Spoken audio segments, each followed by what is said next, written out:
অনেক সকালবেলাতেই স্নান সেরে তৈরি হয়ে আমরা সবাই মিলে চলে যাচ্ছিলাম বিখ্যাত মন্দির সিলেটের বিষ্ণুপদ ধাম। আগে মন্দিরটি একবার দেখে নাও।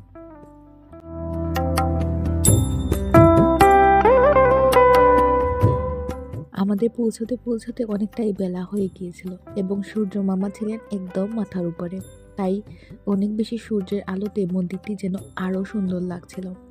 এটা হচ্ছে মেইন প্রবেশদ্বার। এটার কাজও এখনো বাকি আছে। মন্দিরটি সম্পূর্ণভাবে এখনো তৈরি হয়নি। তো যাই হোক, প্রথমে আমরা গিয়ে পাটা ধুয়ে চলে গিয়েছিলাম বিষ্ণু ঠাকুরকে প্রণাম করতে।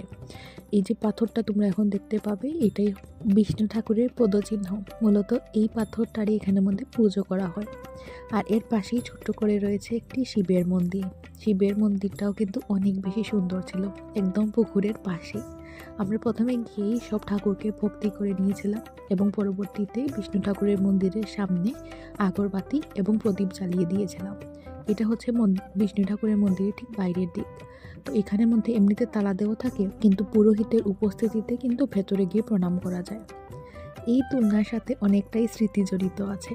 এর আগে যখন একবার আরও আসার সৌভাগ্য হয়েছিল, দোলনাতে বসার কিন্তু আসলে আমরা সুযোগই পাইনি, কারণ অনেক ছোট ছোট বাচ্চারা ছিল। তো যাই হোক, এরপর এটাতেও একটা সময় বসে সময় কাটিয়ে নিয়ে তারপর আবারটা মন্দির ঘুরে ঘুরে দেখছিলাম। মন্দিরের প্রত্যেকটি অংশ এত বেশি সুন্দর, কোন দিকে রেখে কোন দিকে যাব এটা আসলে বোঝাই যায় না। মনেই হয় না যেন বাংলাদেশের কোনো মন্দিরে এসেছি, মনে হয় যেন ইন্ডিয়া কিংবা নেপালের কোনো বিখ্যাত মন্দিরের মধ্যে এসেছি আমরা। এইটা হচ্ছে মন্দিরের একটু পিছনের দিক। পিণ্ডদানের যে পুজোগুলো করা হয় সেটা ওই দিকেই করা হয় এবং পুকুরটির পাশ থেকে মন্দিরটা দেখতে আরও বেশি সুন্দর লাগছিল। এখানের মধ্যে বসার জন্য খুব সুন্দর একটা ব্যবস্থা করা হয়েছে, মানে কোনো দিক থেকেই কিন্তু কোনো কমতি রাখা হয়নি মন্দিরটিতে। আরও যখন কাজটা কমপ্লিট হয়ে যাবে তখন দেখতে আরও সুন্দর লাগবে। মন্দিরে গিয়ে সবার মনের মধ্যে এক ধরনের আনন্দ কাজ করছিল। আমি তো শুধু অপেক্ষা করছি কখন মন্দিরের সম্পূর্ণ কাজটা সমাপ্ত হবে এবং আমি আবার মন্দিরটি দেখতে যাব এবং কিরকম লাগবে তখন। এখানে এসে না, আসলে এই মন্দিরে যতবারই আসা হয় ততবারই মনের মধ্যে মন্দিরে সকাল থেকে বিকেল পর্যন্ত ছিলাম, কিন্তু এক ক্ষণের জন্যও কিন্তু আমাদের মনে বিরক্তি ভাব আসেনি। ইচ্ছাই হচ্ছে না এখান থেকে যাওয়ার।